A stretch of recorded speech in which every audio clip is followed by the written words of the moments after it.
Hello everyone, Job Education channel to আপোনাক স্বাগতম জনাইছো। আজি বহুকেইটা ইম্পৰ্টেন্ট আপোনালোকৰ মাজত আপডেট জনাম যি এডিআৰ পৰীক্ষাৰ আহিব লগা হৈ আছে আমাৰ 2024 ৰ। এই সন্দৰ্ভত মাননীয় হিমন্ত বিশ্ব শৰ্মা ছাৰে কি ক'লে, লগতে ভেকেন্সি যি 12600 পোষ্ট আছে এই পোষ্টখিনি ইয়াতকৈ যিটো আমাৰ ফাইনেল কিমান কোড পোষ্ট আছে তাৰ ভিত্তিত আৰু ইয়াৰ পদৰ সংখ্যা ইনক্ৰিজ হ'বনে অৰ্থাৎ বাঢ়িবনে টেন্টাটিভ ভেকেন্ট বুলি আমি ক'ব পাৰো যেহেতু 12600 পোষ্টৰ বাবে আৰু কিছুমান পদ বাঢ়িব লাগে এটো এটা এক্সপেক্টেশন হয় লগতে মুঠ আবেদন আপোনালোকে চাওক যোৱা বছৰ যিমানখিনি এপ্লাই হৈছিল 26000 পোষ্টৰ কাৰণে এই 26000 পোষ্টত 12 লাখ ক্যান্ডিডেট এপ্লাই কৰিছিল এবাৰ যেহেতু 12600 অনলি পদ আছে এই 12600 পদৰ কাৰণে এবাৰ 20 লাখতকৈ অধিক এপ্লাই হৈছে নেকি ডাটা বহুতে জনাইছিল কাৰণ মই ভিডিও এটা বনাইছিলো যত আপোনালোকৰ আগৰ যি পুৰণি ৰিপৰ্ট এটা আছিল সেই ৰিপৰ্টটো আপোনালোকৰ মাজত মই শো কৰিছিলো মোৰ চেনেলটোত আৰু তাৰে বহুতে কৈছিল যে আপুনি কৈছিল 20 লাখ ক্যান্ডিডেট এবাৰ বাঢ়িছে এপ্লাই কৰা হয় নিশ্চিতৰূপে 20 লাখ নহলো 18 লাখ মান ক্যান্ডিডেটে নিশ্চিতৰূপে এপ্লাই কৰিব এবাৰ যোৱা বছৰকৈ এবাৰ কম্পিটিশন বহুত বেছি পৰীক্ষা প্যাটাৰ্ন বহুত টাফ হ'ব কাৰণ যোৱাবাৰ কোনো ধৰণৰ প্যাটাৰ্ন আমি এক্সপেক্ট কৰিব পৰা নাছিলো যি সকলে ভালকে ষ্টাডি প্ল্যান কৰিলে তেওঁলোকে পাস কৰি গল আৰু তেনে ক্ষেত্ৰত এবাৰ কিন্তু প্যাটাৰ্নটো বহুত টাফ হ'ব সেইকাৰণে অল প্ৰিভিয়াস পেপাৰখিনি আপোনালোকে কালেক্ট কৰি লওক সেই সকলোখিনি আপোনালোকে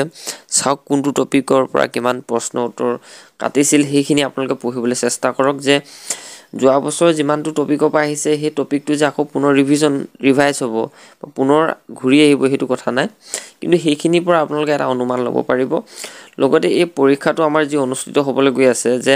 মাননীয় হিমন্ত বিশ্ব শৰ্মা ছাৰে কৈছিল যে জুলাইলৈকে ডেডলাইন লোৱা হৈছে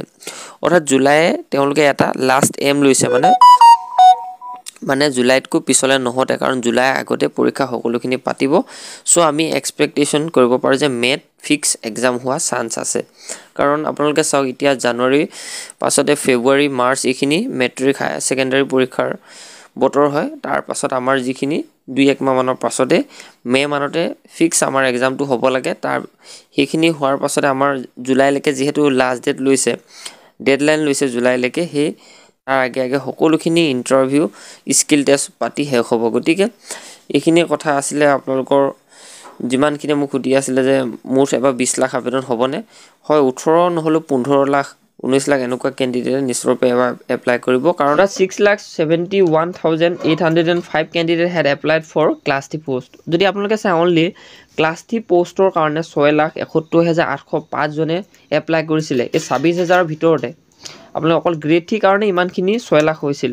বা 7 লাখ বুলি ধৰকচোন ইয়াতে লিখা আছে 6,71,805 জন ক্যান্ডিডেট গ্ৰেড 3 পোষ্টৰ কাৰণে এপ্লাই কৰিছিল পোষ্টৰ সংখ্যা বহুত কম আছিল আৰু লগতে ইয়াতে যদি আপোনালোকে চাই গ্ৰেড 4 ৰ কাৰণে ইয়াতে 4,43,655 জন ক্যান্ডিডেটে ইয়াতে এপ্লাই কৰিছিল গ্ৰেড 4 ৰ কাৰণে moreover another 77,049 candidate had applied for the post of driver class 3 অৰ্থাৎ ড্ৰাইভাৰ যিখিনি পোষ্ট আছিল তাতে 77,049 টা ক্যান্ডিডেটে ইয়াতে এপ্লাই কৰিছিল তেতিয়াহলে আপোনালোকে ভাবিছক কিমান কম্পিটিশন তেতিয়া আছিল যে 26000 পোষ্টৰ কাৰণে আৰু তেনে ক্ষেত্ৰত বহুতে থাকি গৈছিল এপ্লাই নকৰাকে এবাৰ কিমান কম্পিটিশন হ'ব এই আপোনালোকৰ নোটিছখন দেখুৱা মেইন ইনফৰমেশনটো হৈছে যোৱা বছৰ যিখন ইনফৰমেশনৰ পৰা আপোনালোকে ধৰিব পাৰিছে